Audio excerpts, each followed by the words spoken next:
26th of every month for reflection, restoration, and radiance. It's your time. It's your turn. It's your beauty treatment.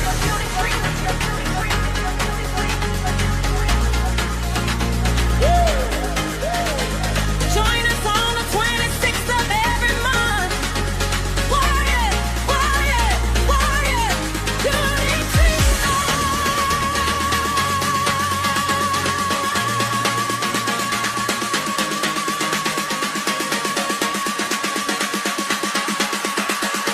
Beauty treatment.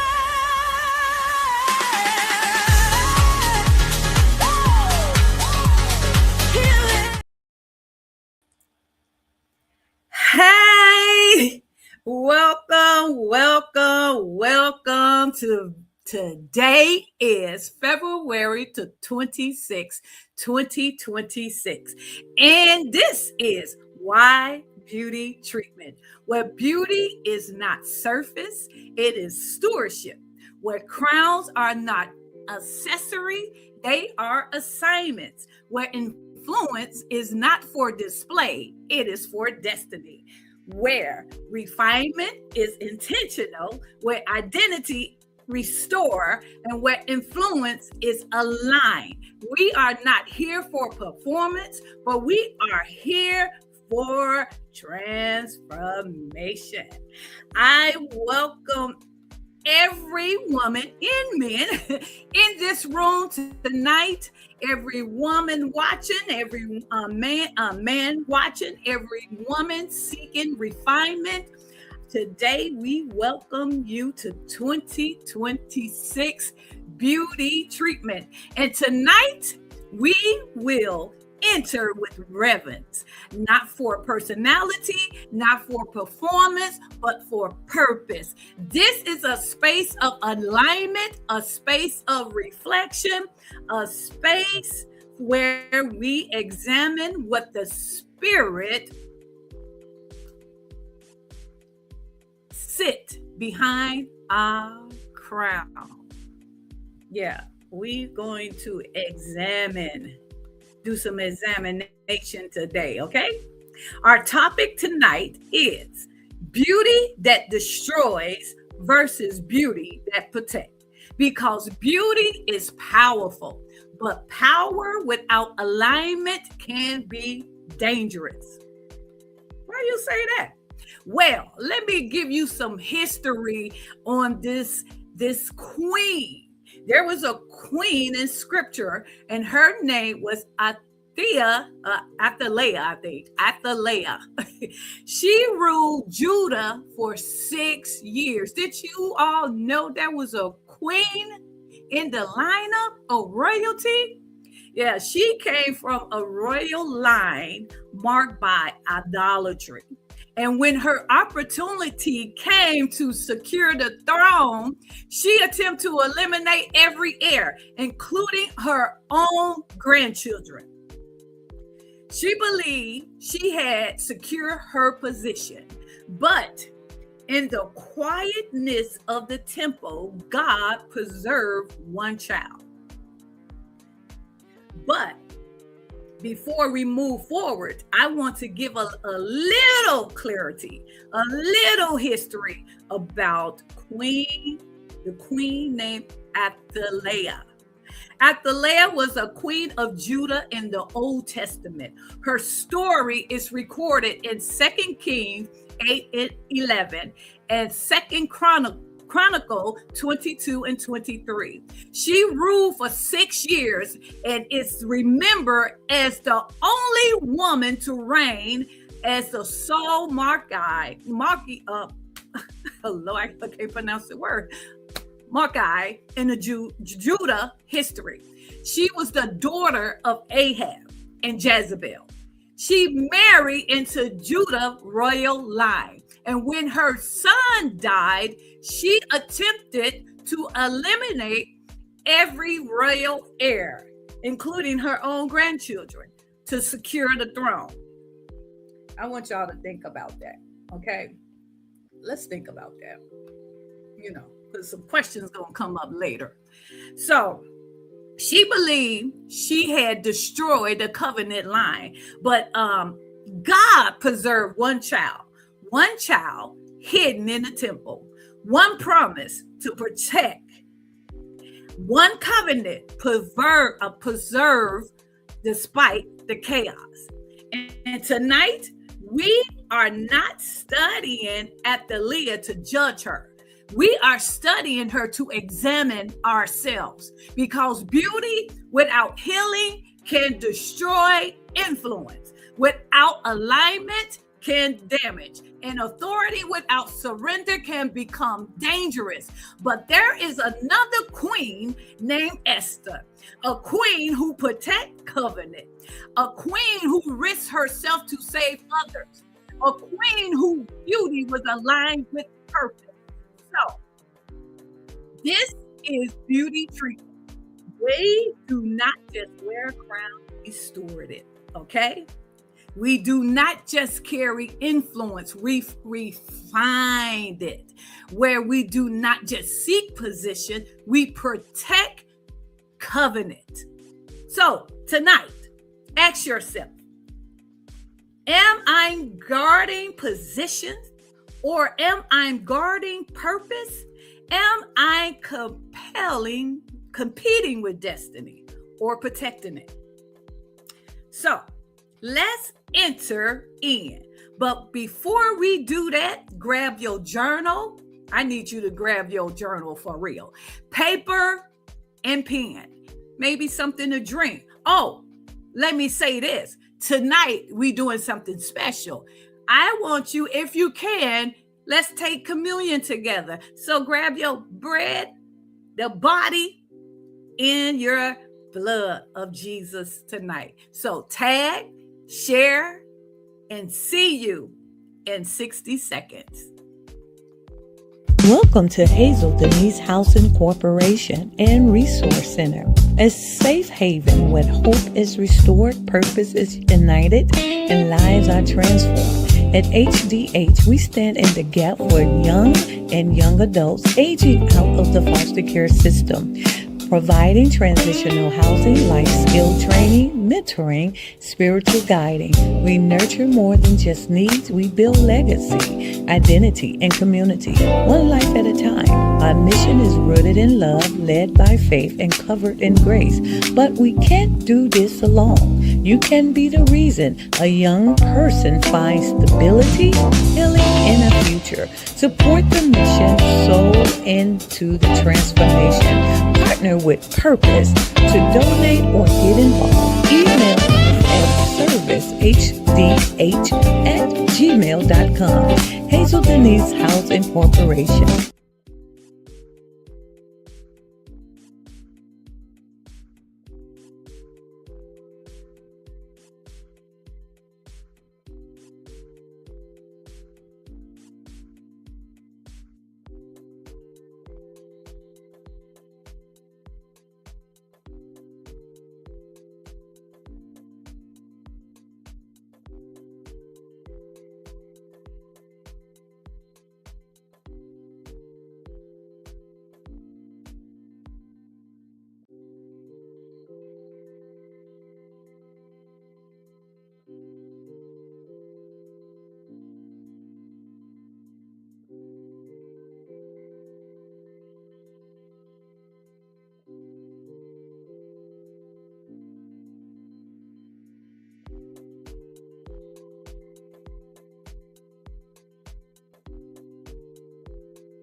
Oh my God, I've been talking all this time, people, and you all had me on mute.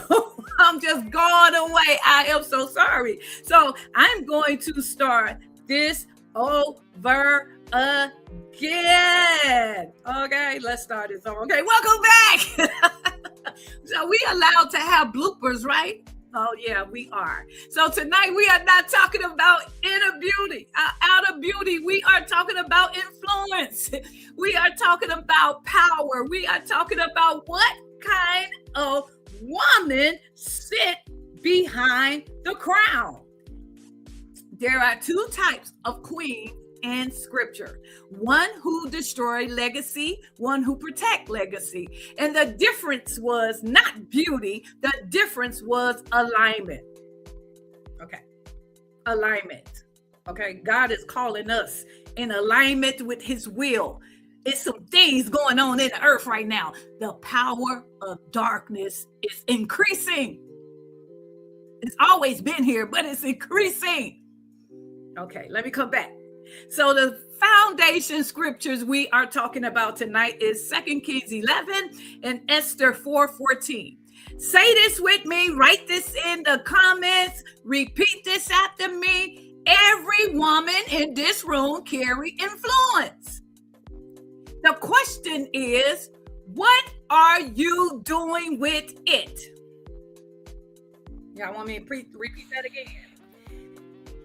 Every woman in this room, every man in this room carry influence. The question is, what are you doing with it? All right. Okay. People, okay. I know you're doing something with it. Yeah. Mm-hmm. So let's get to part one. Beauty that destroys. Athaliah. Who was she? Athaliah was a queen of Judah in the Old Testament. I said it earlier. I'm repeating it again for those who missed that part. One of the most controversial female in the Bible. Her story is recorded in 2 Kings, chapter 8 through 11, 2 Chronicles 22 and 23. She ruled Judah for 6 years, and remember, as the only woman who reigned as sole Marquis in Judah. Okay, my computer trying to die on me. Really? Give me a second.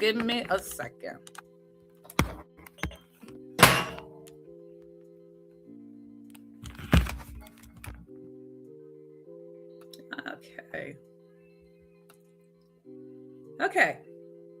So sorry about that. So her background, she was the daughter of King Ahab and Queen Jezebel of Israel. She married King Jehoram. I'm just butchering these people's name up, these kings' name, of Judah, which formed a political alliance between Israel and Judah. She brought the influence of Baal worship into Judah. This is important. Athaliah came from a deep, idolatrous royal line. Her spiritual influence mattered. How she took the throne. When her son, King Ahazariah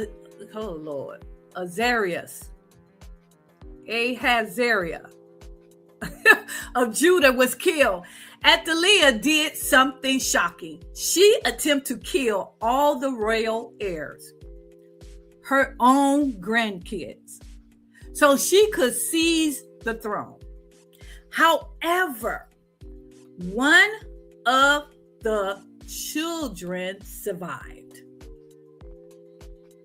Yeah, his name was Josiah, was hidden in a temple by his aunt. Yeah. He was raised secretly for 6 years by the priest. His auntie kept him in secret. Athaliah believed she had eliminated the royal line of David, but God preserved a remnant.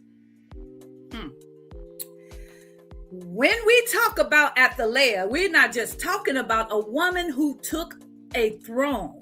We are talking about what was shed in the process. She eliminated the royal heirs. Innocent blood was spilled to secure power.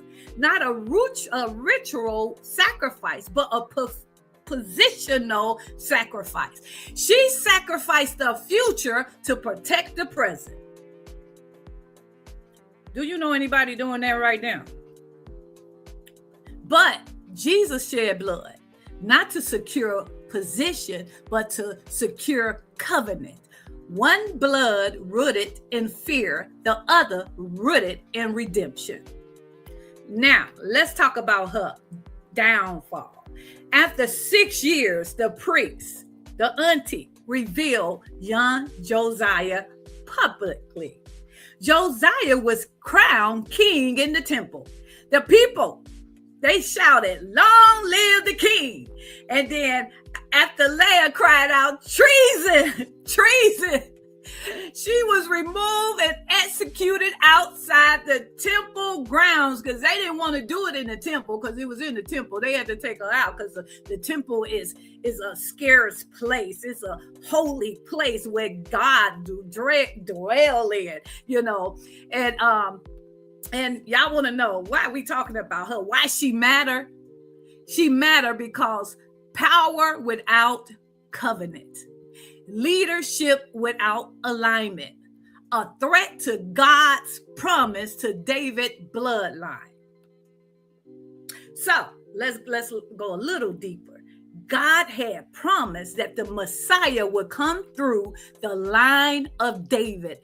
Athaliah's attempt to wipe out the royal heirs was an attack on the covenant. Yet even through political chaos and violence, God preserved one child, and the promise survived. I'm telling you, they was doing it. They was doing a lot. You know, you think the church, the church was acting up way back then. It was just a lot going on. Oh my God, they were so out of alignment. Oh, let me get back. Now, this where it get powerful. You don't study Athaliah just for history. You study her to understand the misused influence versus redeemed influence. You want me to break that down for you? Okay. Through the beauty treatment lens, she represents beauty without surrender, authority without accountability, power driven by fear, influence rooted in survival, a woman shaped by trauma and idolatry. Athaliah did not just want the throne, she wanted control.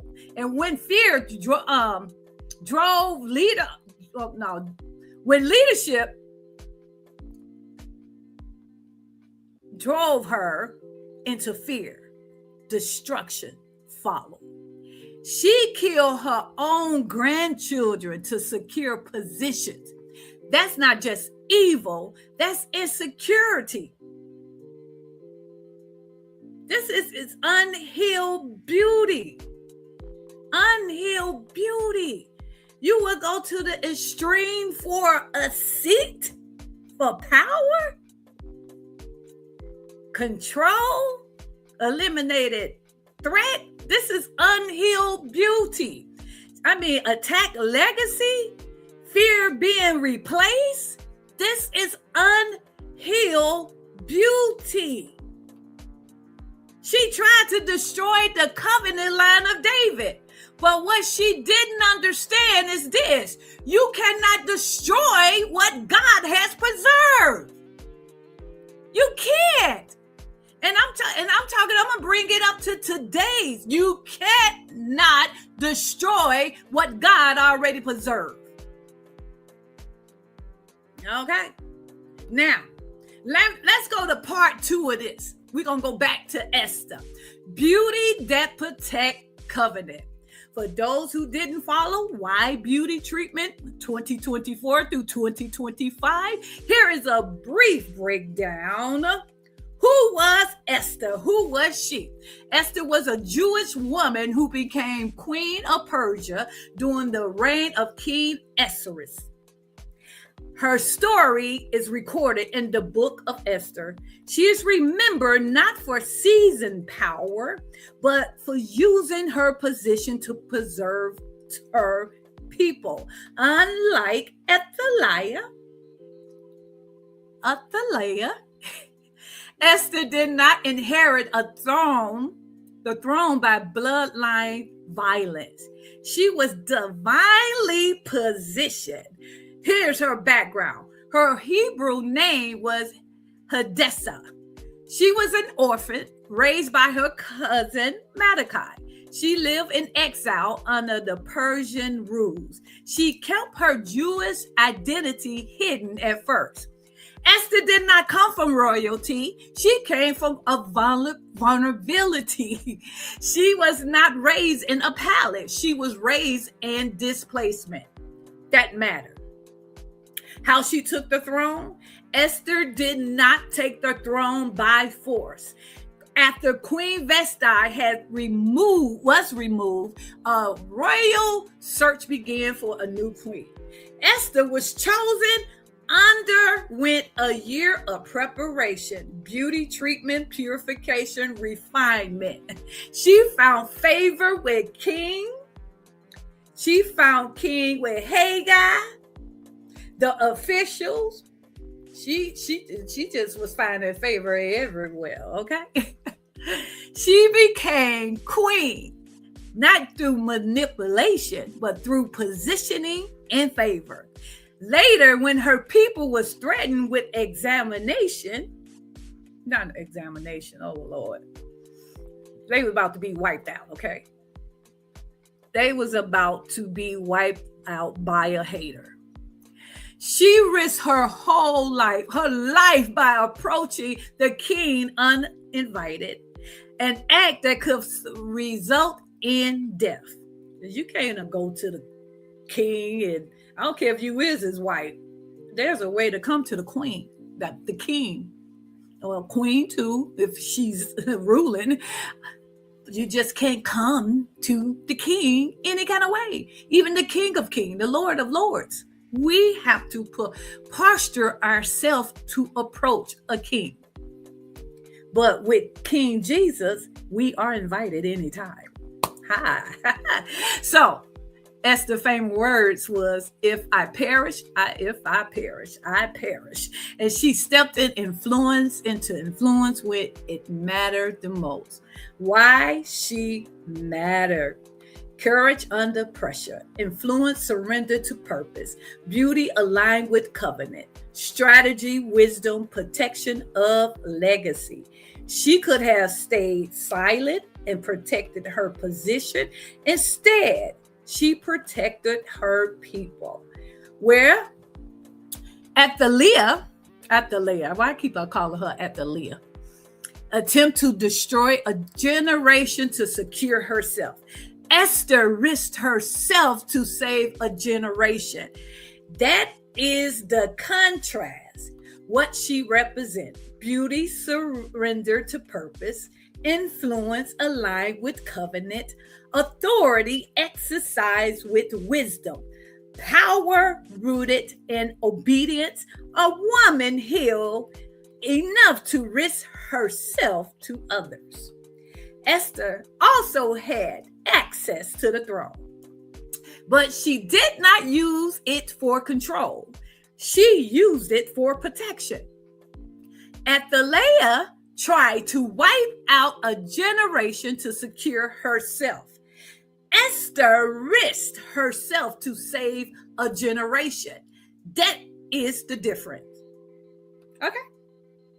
So, Athaliah, born into royalty, seized power through violence,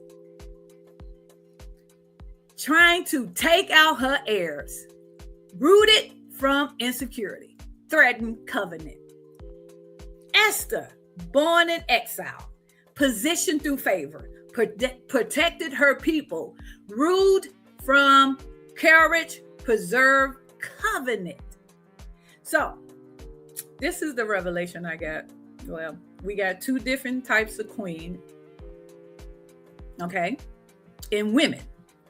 Athaliah, her energy was, I must survive at all costs. Esther energy was, I will lay myself down so others can live. Which energy do you got? Put it in the chat. What energy do you got? I must survive at all costs, or I will lay myself down so others can live. One destroy legacy, one protect legacy. One compete with destiny, one preserve destiny. And here, the hard truth. If trauma is untreated, Athaliah tendency shows up. If identity is secure, Esther authority shows up.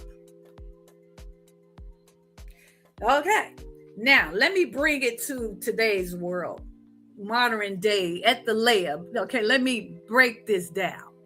In today's world, this is how she appeared, especially in the church, because they didn't have a church back then, but they all represent God. That was his people, Israel, Judah. So, but I'm going to bring this in today's world, the modern day world, Athaliah, and tell me if you're seeing some of this in today's world, in the body.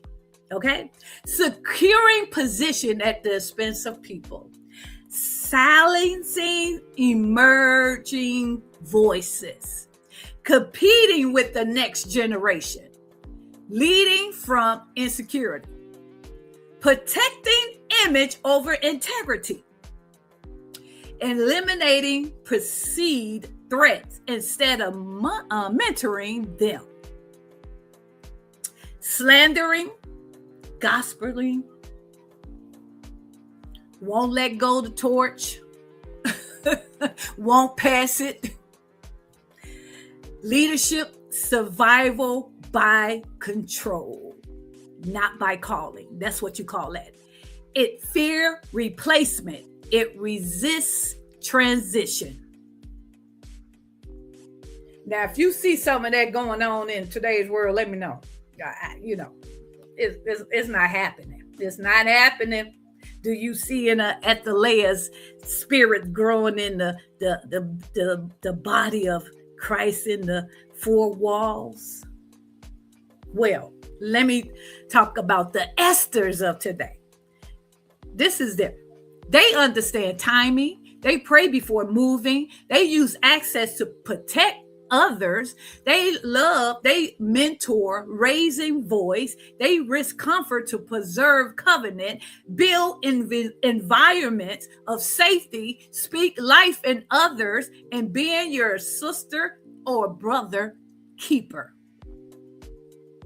Now, Esther leadership is not loud. It is steady. It does not compete. It covers. Now, I want y'all to think about that. Think about that until we go.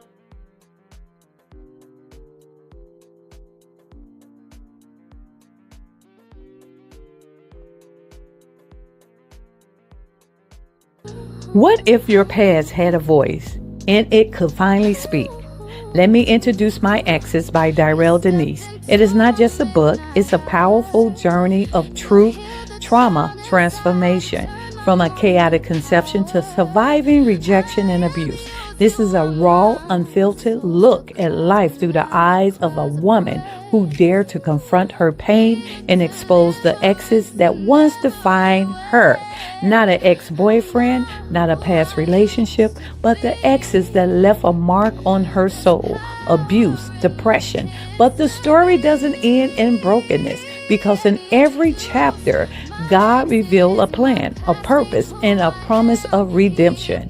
This is a spiritual surgery, not just for Darrell, but for every reader brave enough to face their own exes. Are you ready to heal, to break free, to introduce your truth without shame? Also include a devotional deliverance section for anyone wrestling with any kind of trauma and unforgiveness. This book isn't just my story, it might be yours too. I invite you to begin your healing journey. Scan the QR code, email me at DarrellDenisL@gmail.com, or order your copy now on Amazon. Let me introduce my exes. This is your moment for healing because your exes don't define you. They prepare you for the masterpiece you're becoming.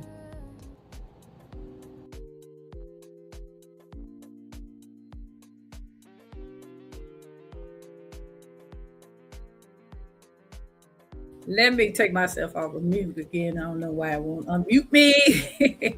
So, ladies, and maybe some gentlemen are watching. We are about to go into some questions, and I need y'all to grab some paper and pen because I'm doing something a little bit different tonight.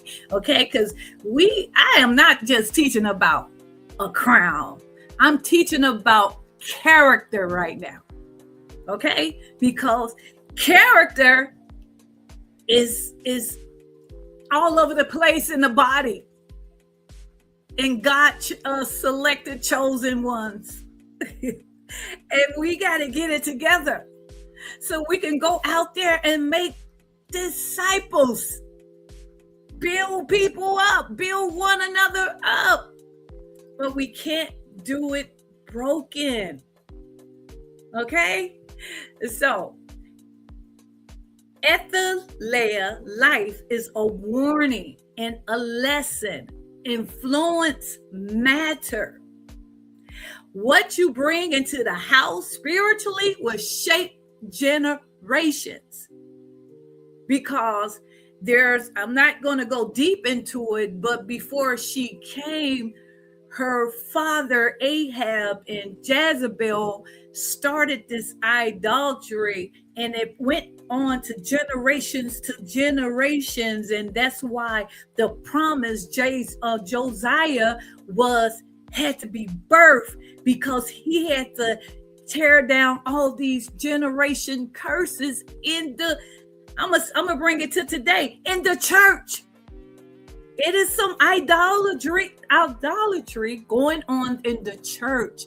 And so we, as living now for such a time as this, let's think about what is going on. Is our character in alignment with God? We need to examine ourselves.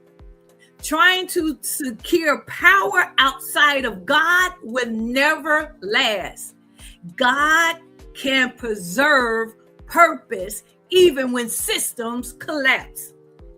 As you can see around us throughout the world, in America, systems are collapsing day by day. For someone building environments especially for young people, especially for those who are aging out of broken system, her story is a reminder. Even when leadership fail, even when system become unsafe, God can preserve destiny in hidden places until the right time. Yeah. So, 1, insecure beauty is dangerous. Athaliah killed her own grandchildren to secure position. That insecurity, operating in power, an unhealed woman, attack potential, silence voices, eliminated threats. When fear sit on the throne, destruction followed. Number 2, trauma untreated turn into control. Athaliah came from Ahab and Jezebel house, in a house rooted in idolatry and manipulation. If trauma is not processed, it will project. project, not project, project. You cannot lead from a wound you refuse to heal. You can't do it. You cannot, I'm going to point number 3. You cannot destroy what God preserved. She thought she wiped out the covenant line, but one child survived. God will always preserve purpose, no matter who tried to eliminate it. You can't tie this to a woman who felt erased, overlooked, reject. Let me say that again. You can tie this to women who felt erased, overlooked, and rejected. Point number 1, we're going to Esther now. Secure beauty doesn't compete. Esther didn't fight for the throne. She was positioned. Secure women don't compete. They prepare. Number 2, covenant beauty risks comfort. Esther said, if I perish, I perish. She was willing to risk status to save a generation. That's healed authority. Number 3, purpose is bigger than preference. Athaliah protected herself. Esther protected people. One fought for position, one fought for the people. Okay? Now, y'all, let's shift. Let's do some inner examination within ourselves. Because sometimes destruction does not look violent. Not it look like comparison. Sometimes it look like insecurity. Sometimes it look like control. And if we are not careful, we can guard position instead of guarding purpose. So, question, self-awareness. When I feel threatened, how do I respond? Do I compete? Do I withdraw? Or do I control? Or over-explain myself? Or diminish others? Think about that. What do you do? So, number 2, another question for you. I want y'all to really think about this because, we got to get ourselves together. It's some work to be done. We got to go out there and make disciples. Souls are being lost. Where has insecurity shaped my decision in the past year? That's a question. Where has insecurity shaped my decision in the past year? I hope y'all writing this down. Okay.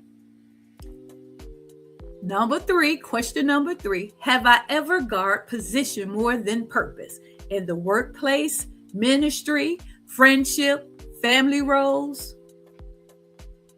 Have I ever guarded positions more than purpose? Workplace, ministry, friendship, family roles. Okay, I have a lot of questions tonight. What does control look like in my life, your life? Micromanagement, needing validation, fear of being replaced. What does it look like? What control look like? Let me say those again. Micromanagement, needing validation, fear of being replaced. I hope these questions don't apply to some of you all on this line. But if it do, there's nothing wrong doing a self-examination within. Number 5, who around me might feel silence instead of support? Have you ever silenced someone as a leader and they tried to speak up and you kind of played it off like you didn't hear them or moved on? because you thought they don't have nothing to say, they're not smart, they're not full of wisdom. Have you ever silenced someone instead of supporting them? Yeah. Yeah. So I want y'all, we finna renounce this Athaliah tendencies. Sometimes we have stuff when we don't even know it. I know I had some stuff going on with me and I didn't even know it. So it's nothing wrong to renounce some things. It may be in you, it may not, but hey. So let's renounce some stuff. Repeat after me. I release insecurity. I release comparison. I release control rooted in fear. I choose covenant alignment. I protect what God entrusts to me.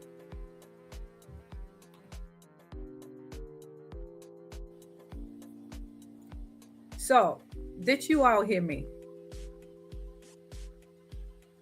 Or did I went on mute again? I don't know why this mic keep going on mute.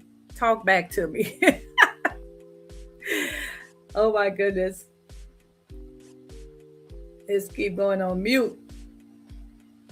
Talk back to me. Can you hear me? Can you hear me? My mic keep going on mute on its own, and I haven't even touched the computer. So, if you can hear me, here goes some questions. Let's do an honest inventory. Look at the list. Look at the list and see if anything applied to you. Control, withdraw, overperform, silence myself, support other, pray and wait, seek wise counsel.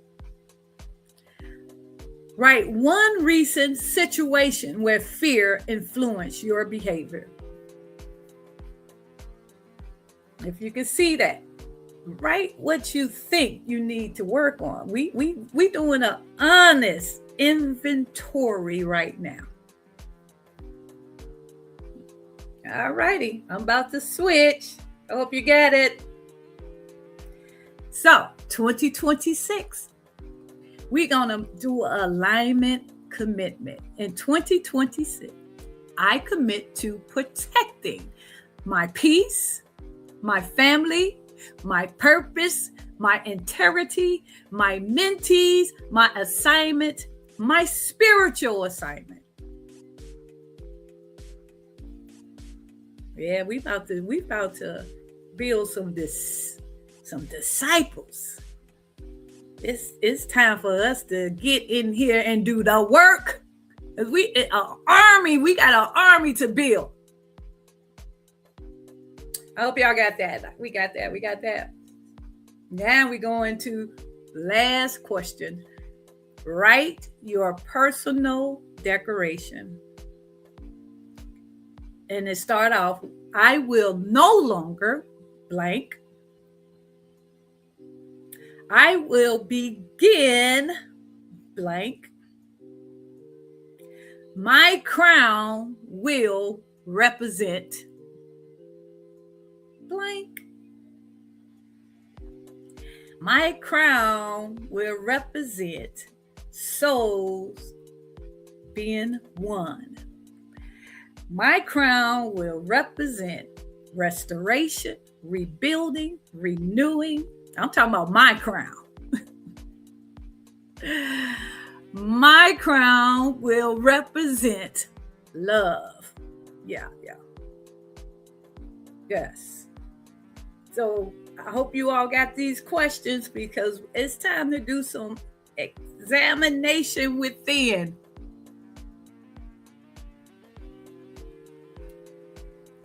All righty. So now we're going to take another 30-second break and we're going to close tonight out. Closing remarks. Join us on March 26, 26. Why Beauty Treatment, as we start a new segment, Beauty Protected by Boundaries. Vestai teaches us the power of no. So, meet us there on March 26, 2026 at 8 p.m.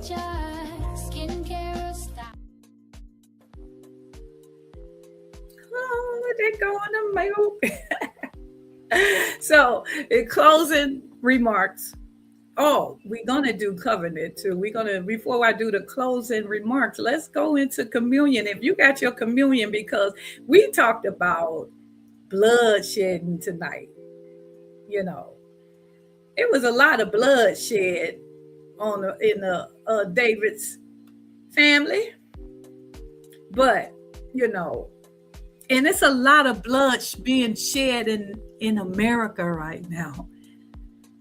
I don't know if y'all been listening to all these news reports, but, you know, seeing that children blood is being sacrificed, being drunk for sacrifice, you know, missing children and whatnot. It's time for us to take our positions. That's all I'm going to say with that. I'm not going to go deep into that. But if you got your communion, I mentioned it earlier, we are about to take communion, you know, because all this blood shed, we got to remember the true blood that was supposed to be shed, you know, early. We talked about blood shedding to secure a throne. Athaliah shed innocent blood to protect position, but Jesus shed innocent blood to protect covenant. One blood was rooted in fear. The other blood was rooted in love. One blood attempted to eliminate legacy. The other blood secured eternal legacy. So if you have your communion element prepared, are you ready to take it with me? Tonight, we are not coming to the table casually. We are coming intentionally, because covenant is not casual. Jesus said, "This is my body, broken for you." Not broken to secure position, broken to restore relationship. His body was not sacrificed out of insecurity. It was surrendered out of obedience. Take the bread. Father, we receive the sacrifice of Christ, not as a ritual, but as covenant. Refine us, align us back to you. Make us women, men who protect what your blood purchased. So if you have your bread, take it. Let's take it.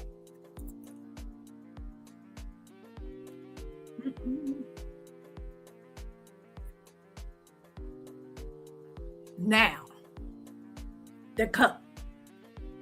The cup represents the new covenant in his blood. This blood was not spilled to eliminate a generation.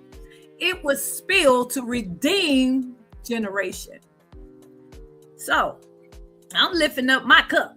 Father, where fear has shaped us, wash it. Where insecurity has influenced us, cleanse it. Where pride had governed us, humble us. We choose covenant over control. We choose surrender over survival. We choose legacy over ego. So let's drink together.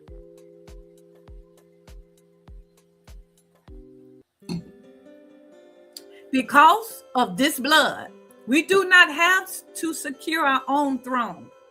He already secured our identity. This is beauty. So tonight, we are not choosing between two women. We are choosing between two postures: fear or faith, control or covenant, survival or stewardship. Women, men of purpose. Hear me. When women and men of purpose, you have just been treated. Tonight was not about comparison. It was about clarity, not about performance, but posture. If something confronts you, good. If something refines you, that's even better. Because women of God, men of God, do not fear refinement. We embrace it. To every woman listening, to every man that's listening, you carry individual purpose. You carry individual assignment. There is no need to compete. There's no need to exclude. There is no need to silence another woman's voice. We rise together. We grow together. We protect covenant together. I don't know why I'm getting emotional about this, but I am. I don't. So I encourage you, share this session with another woman. Invite her into the room. There is room for all of us at the table of purpose. Once again, there's no need to silence another woman's voice. There's no need. We rise together once again. We grow together. We protect covenant together. So I encourage you. Once again, I encourage you to check your posture. Either you on Athaliah's side or you on Esther's side. Either you're going to kill covenant or you're going to protect covenant. But we must rise together. We must grow together and protect covenant together. So, as I close this out, peace and blessings to you until we meet again on the 26th of each month at 8 p.m. Adjust your crown, walk in alignment, protect what God entrusted to you, and remember, you have just been treated. Okay? Once again, I gotta say this again because we must get in alignment. To every woman listening tonight, you carry individual purpose. You carry individual assignment. There's no need to compete. So, until we meet again, you just been treated. God bless.